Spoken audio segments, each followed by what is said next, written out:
Hey, what's going on, everybody? Welcome. This is Whistlekick Martial Arts Radio, episode 605. Today, Andrew and I we're doing another rapid fire Q&A episode. You guys seem to like these, so stick around.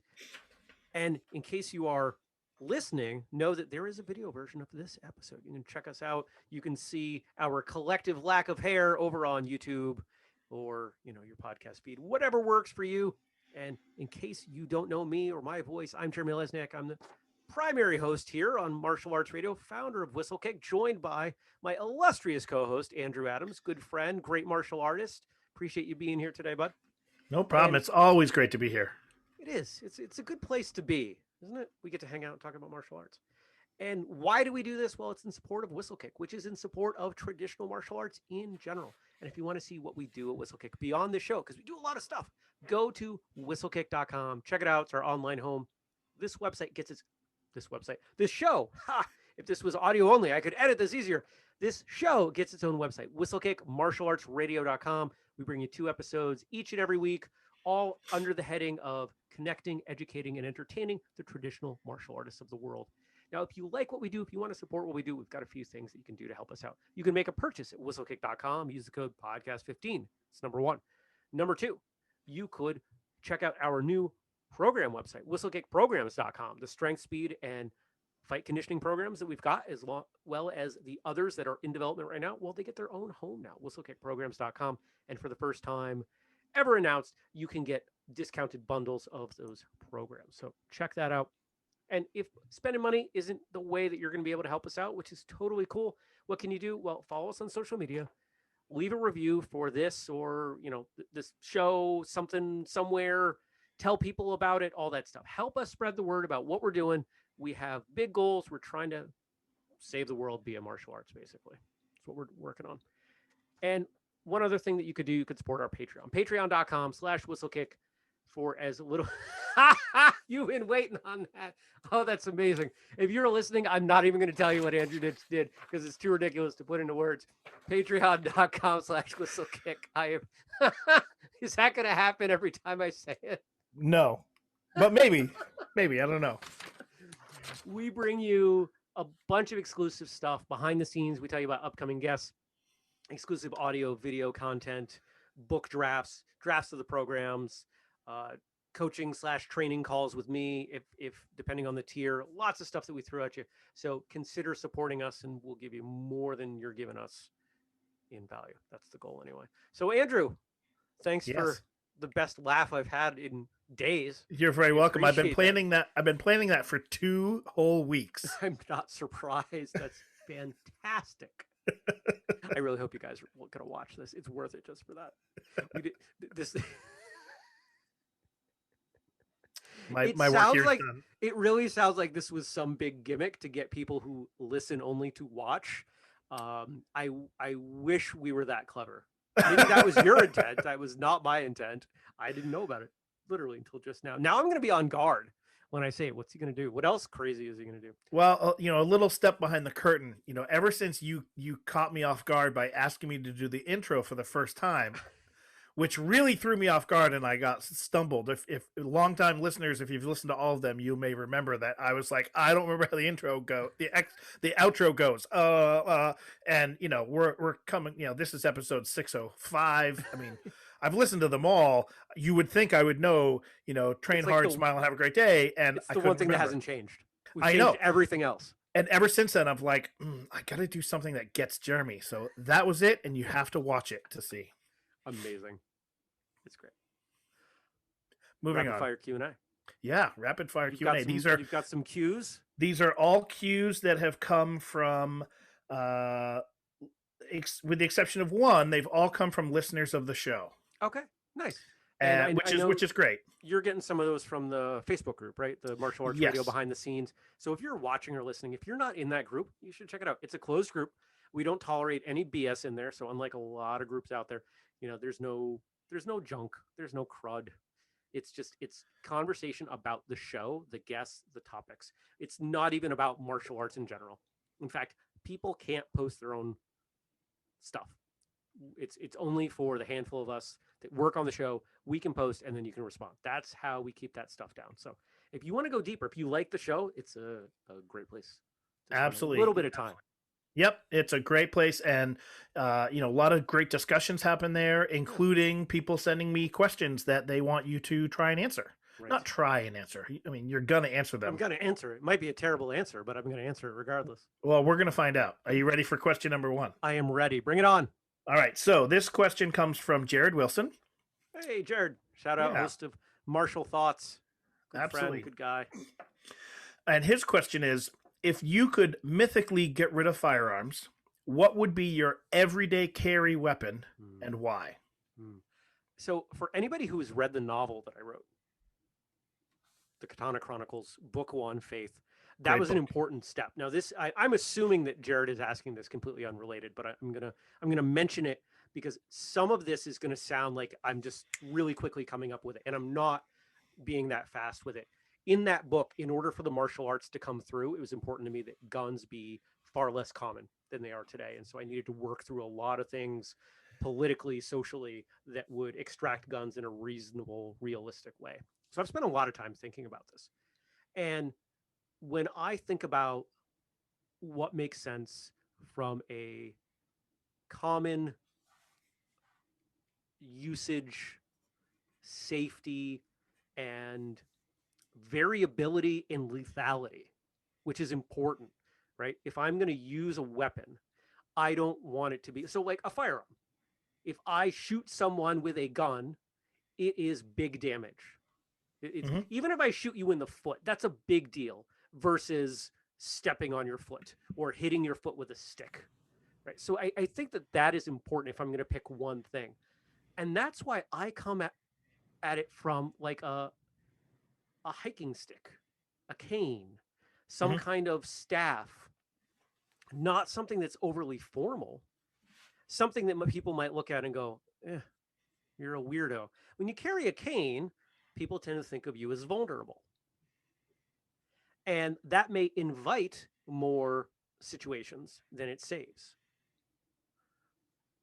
I have the fundamentals for using a cane. I'm not going to say I'm competent. I'm not going to teach anybody. But if you learn how to use martial arts weapons, you can kind of adapt a lot of this stuff back and forth. I have walked around with a cane before because I wanted to see what it was like. And people instantly, they're like, what's wrong? Are you okay? Is your leg broken? What's happening? And so it invites a lot of questions. But if I walk with a hiking stick, the type that I might bring on a hike, if I walk around town with that, people just think I'm a weirdo. So from a self-defense perspective, it actually creates more distance. That's not a bad thing. But if I want to take that concept and do something that is, have something that's maybe a little bit more concealable, something that is going to create less social barrier between me and others, it's a collapsible baton. And I've been exploring these. They are all over the place. They've gotten super inexpensive. And I have not found the ones that I like. I gave my brother 2 years ago for Christmas. You may have seen, it looked like rolled up aluminum foil. Oh, yes. I had one. It would go, yeah, I had one. Pop out. It was surprisingly durable. It's not something that you're going to use repeatedly, but if you needed it once, it made a lot of sense. What I liked about it is you could put it in your pocket. What I didn't like was that there was a reasonable chance it was going to go off in your pocket. And so that's kind of what I've been looking for. Now, there are collapsible batons that will get down, to the 8-10 inch range, and you could easily, kind of tuck that up under your belt or something. And so if I had to pick one thing, that's what it would be, a collapsible baton. Very long-winded way to get there. No, that's great. My answer was I went through the same thought process as you in terms of a cane makes me look vulnerable, so might bring more attention than I wanted. A full 6-foot staff, that's maybe a bit I don't want to say unwieldy because we fight with them all the time, but that might be, in terms of an everyday carry item, that might be a bit much. But I was thinking like a 4-foot Joe, like a walking stick, and it would make me look weird and funny, and I'm okay with that. So excellent, good answer. Not that there's a wrong answer. It's whatever you want. The runner up to that would probably be something like brass knuckles, which are illegal to own in Vermont. Surprisingly, allegedly easy to purchase. over the internet. I wouldn't know. Me All right. You ready for number 2? I am. Okay. This is a question that I have posed. Okay. And the question is, should cardio be a large part of a black belt test? I.e., should someone have to run, for example, a 5-minute mile in order to pass your black belt test? No. Okay. And why? Because I don't understand the logic. Now, I understand the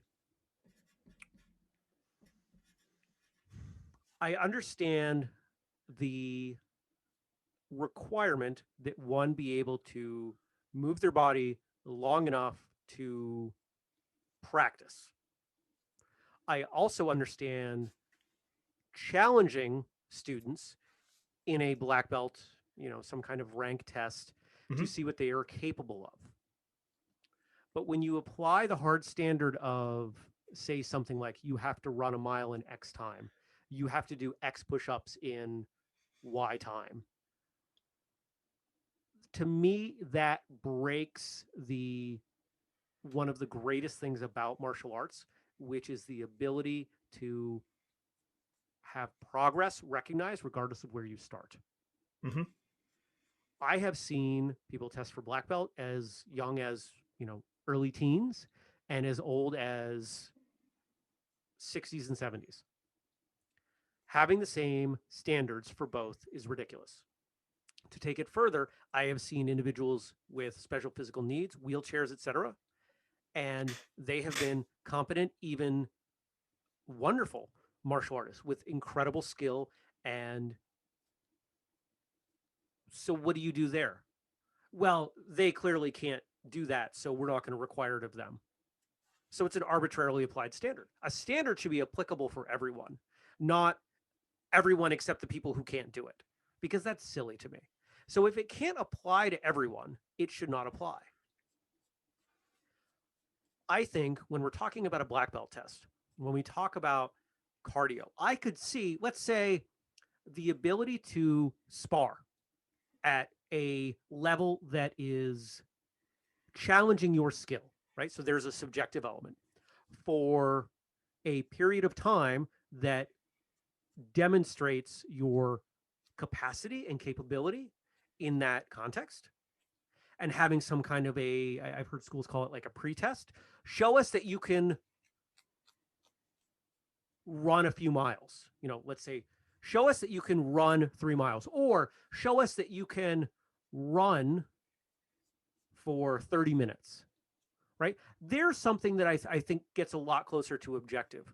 Someone in a wheelchair could wheel for 30 minutes or wheel a certain distance. Someone on crutches could do something similar. Mm-hmm. There are a lot of ways that you can get closer to something that is more fairly applied. And here's why I'm down on this. Here's why I came out so strongly initially. I see a lot of martial arts tests that are under the guise of calisthenics, or rather the other way. Calisthenic tests under the guise of martial arts tests. They really don't have a lot of applicability. And even further, the push-up form is terrible. The running doesn't actually, you get people that are hobbling along. Their running form is bad. It's damaging their knees. And then they get into the test and they're not able to even present at a higher skill level. It doesn't look good. So I'm not saying that it doesn't have a place. I'm saying that if you're using it to fill time, maybe you come up with something better. Yep, I would agree wholeheartedly. I have a very good friend of mine who was eligible to test for his Shodan, for his black belt, and was unable to complete the running portion of the test with the pre-test, and so was unable to test for black belt. And I find that incredibly sad and unfortunate for this particular individual, because it's just not fair. It's offensive to me as a martial artist. It really is. And what kicks it even home even worse is he is someone that would be incredible to have on the show, and I'm just waiting because he's moved schools, and I can't wait for him to find, because he is a black belt as far as I'm concerned. Mhm. He has been training so long and would be great on the show. I'm just waiting, and he's going to get there, and I can't wait. If you should not be introducing new things at a black belt test. If running has never been part of a curriculum, it should not be part of a black belt test. Oh, that's a great point. I like that. If you're running consistently and, let's say as a white belt, you're running a 13-minute mile and you've got to be able to run at least 3 miles at that pace or something, right? Like there's a formula you could come up with in there. Then yeah, it makes a lot more sense to me. But I see there's a lot of, and you know what? I've gone halfway there. I'm just going to finish the thought and risk offending people because I'm just going to do it. I see a lot of tests that are essentially ego based from the perspective of the instructor. It is abuse. I am going to put them through these incredibly difficult, challenging, laborious things. And don't get me wrong, my first black belt test was one of probably the most difficult physical thing I've ever gone through. But every single thing that was done made sense. Mm-hmm. Sure. If it doesn't make sense, if it is not trying to get a true result other than, I make my black belts run 17 miles and then they got to do this and they got to wash my car. And that's just day one. I've heard stuff like that. Yeah. It's crap. Yeah. There's no purpose for it. All right. Next question. You ready? Let's do it. All right. This was sent in by a past guest coming just about a month or so ago, Matt King. And the question is, what art or arts would you most recommend for its immediate self-defense use right out of the gate? I hate this question. There's a reason why I don't give them to you ahead of time. I know. Here's why I hate this question, because the variability with which it can be taught. Mm-hmm. So let's take something that is often thought of as a defensively minded art. Let's take Krav Maga. I could teach you Krav Maga in a way that is useless for a little while. Okay, so let me change the question a little bit.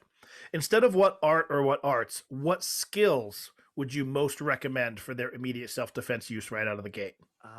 Okay. Awareness. Most of it's non-physical.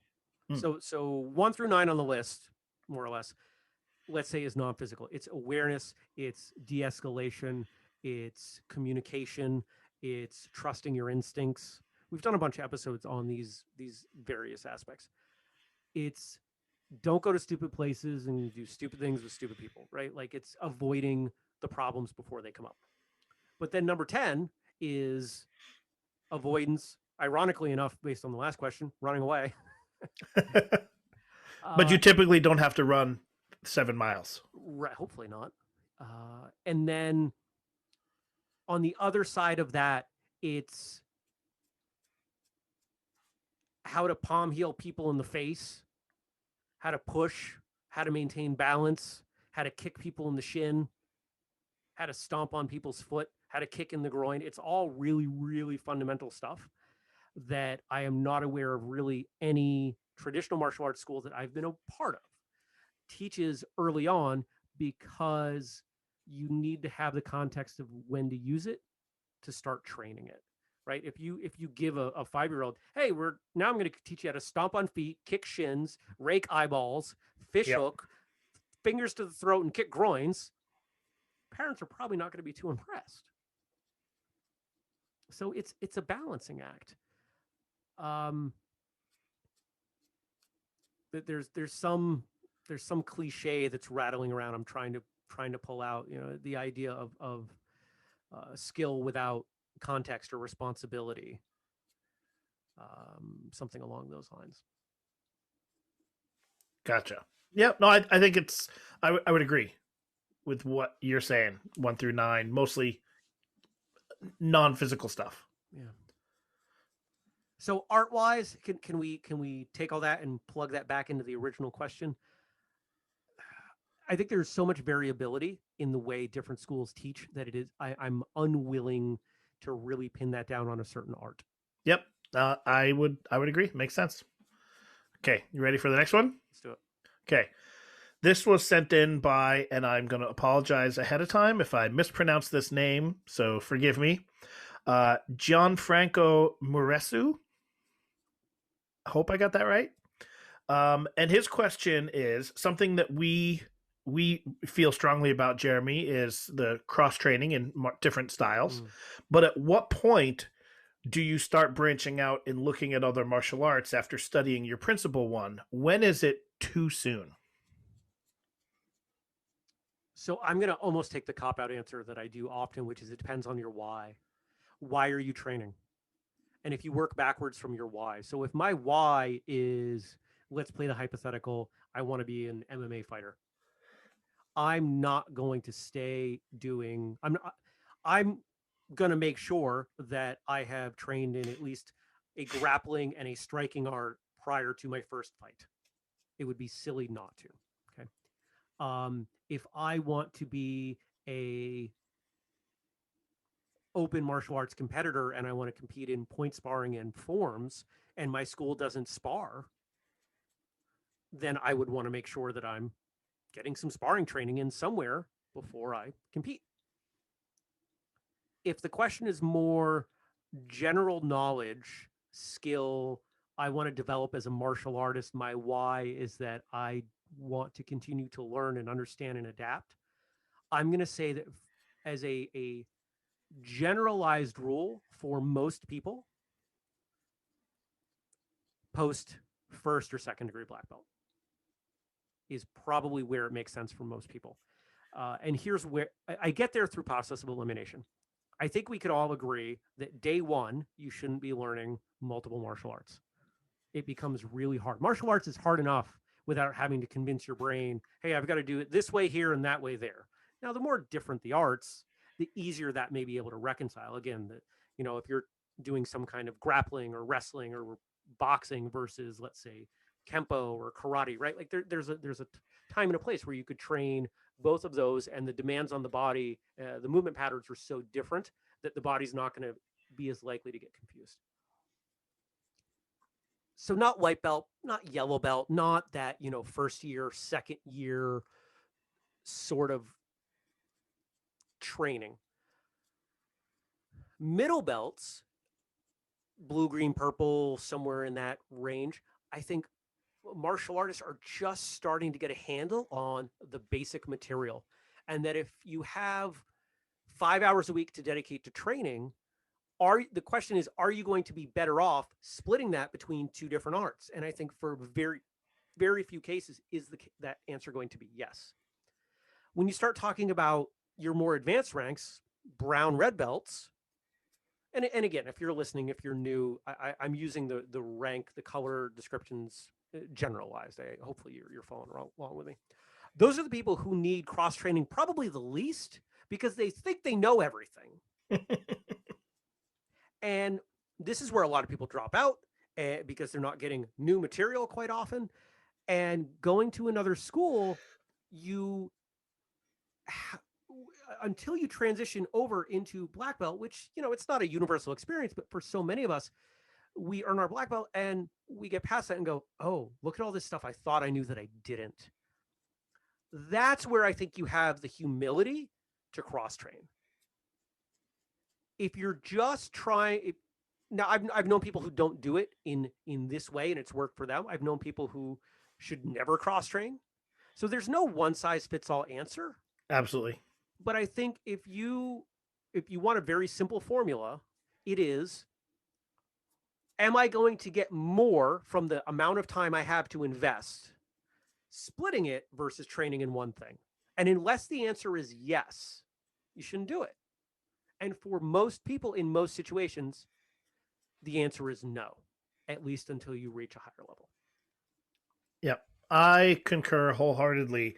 I think it's also, there's a difference between being a middle ranked, a green, blue, purple, and going to a seminar in another style. That's like, I have no problem with that, but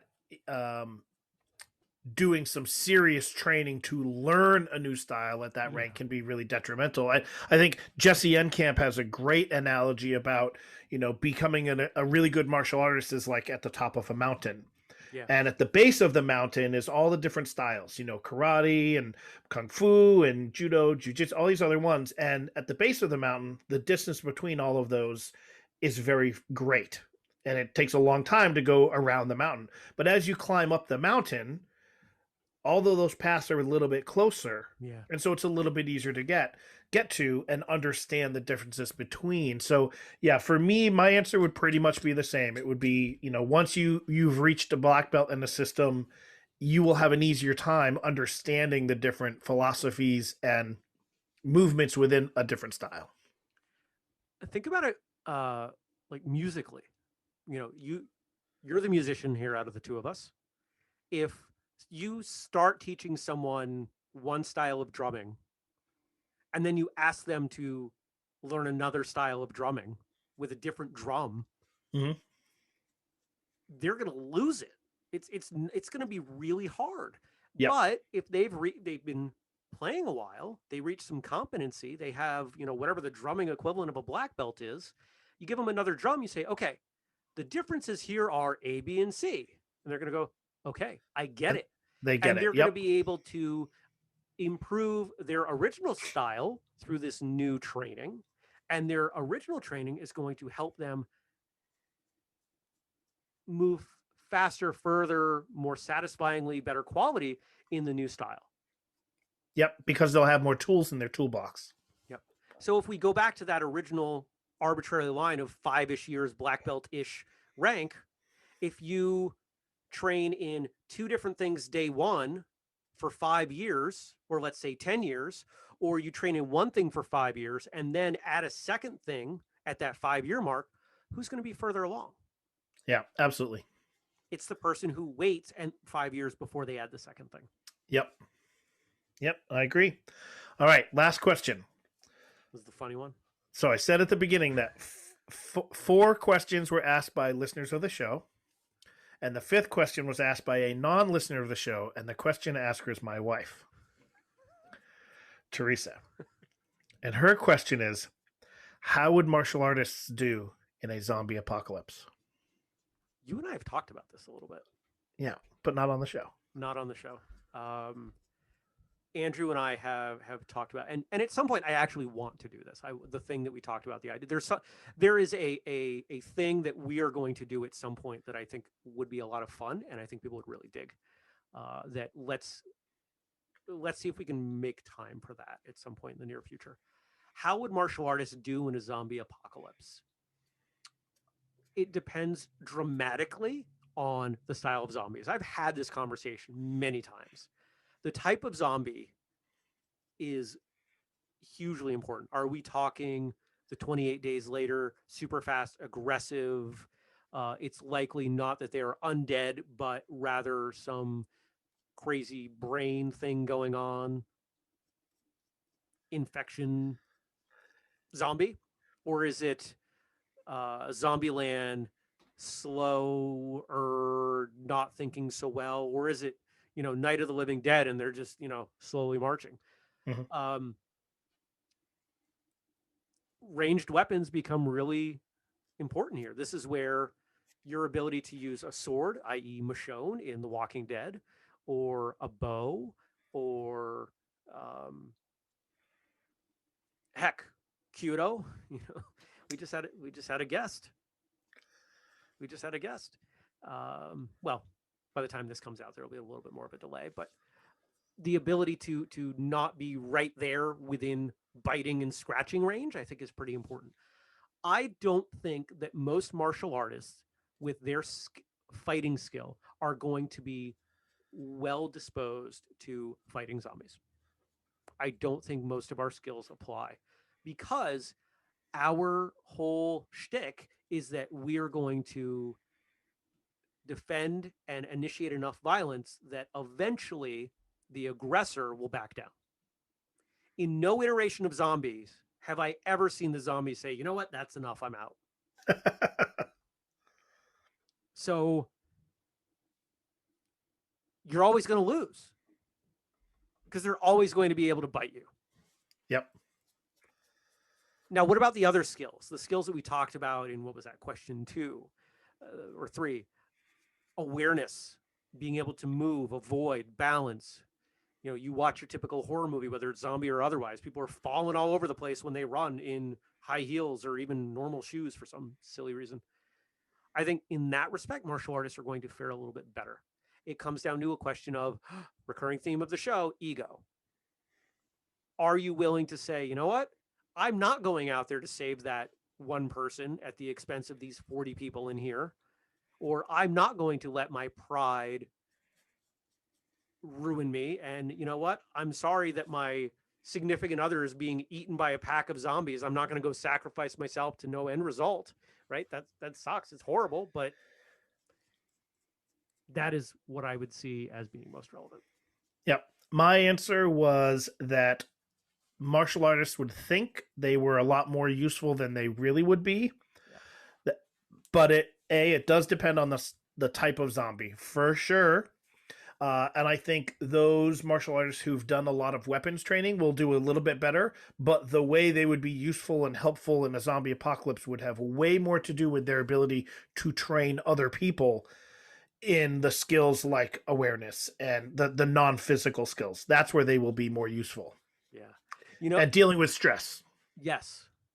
I'm running through the list of martial arts weapons right now, and I'm seeing a lot of the Chinese style weapons doing well because a lot of them are on long poles, bladed.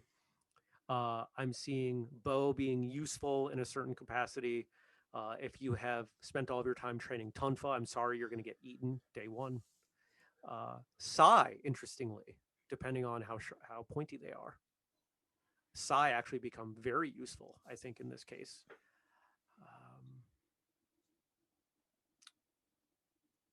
Yeah, swords. I would agree. Probably not nunchaku. Brass knuckles, nope. No brass knuckles. No whatever the Kabuto equivalent is. Tekken, I think they're called. I think Tekko. Yeah, Tekko maybe. Yeah, I think it's Tekko. Yeah, that's a good question. Yeah, it was fun. You know what we could do? We could do a Master Ken style. You know, what martial artist would do best in the zombie apocalypse? And we could grid it out, you know, based on like a bracket system or not. No, I'm imagining like type of zombies. Okay. And skills. You know, how many days would you last? And we could put that out there to offend everyone. I think we should do that. That'd be fun. All right, sounds great. Cool. Actually, maybe that'll have already come out by the time this airs. Who knows? All right. Any more? Is that it? No, that was it. If people want to submit questions for number 4, what should they do? They should send them to me at Andrew@whistlekick martialartsradio.com. I had to think for a sec. Yeah, I got it. Oh, nice. All right. Well, thank you. That was fun. These are fun. These are fun because I can just kind of ramble, which is my favorite thing about life. All right. Go to whistlekickmartialartsradio.com if you've got guest suggestions, if you want to check out other episodes, if you want to read more about the show, yada, yada, whatever. Sign up for the newsletter. There's a ton of stuff over there. Check it out. And if you want to support us in all the work that we're doing, we've got options. Like I said, you can go to whistlekickprograms.com, pick up the strength or the speed or the fight conditioning program. There's no zombie program, at least not yet. Maybe we'll make one. The code podcast15 at whistlekick.com will get you 15% off anything over there. And yes, the training programs are still there, so you can take advantage of that discount, but there's no bundle discount over there, which the bundle discount's even better. And of course, the patreon.com/whistlekick is the place to go if you want that exclusive stuff that we provide to those of you willing to part with a few bucks. Starts at $2 a month, honest. I'm not making that up. $2 a month and you're in, and I appreciate that. What else haven't I mentioned? I mentioned the strength and conditioning program. I mentioned the discount code. Guest suggestions. I mentioned that. And our social media accounts are at Whistlekick. My email, jeremy@whistlekick.com. And let's close it out, Andrew. Until next time, train hard, smile, and have a great day.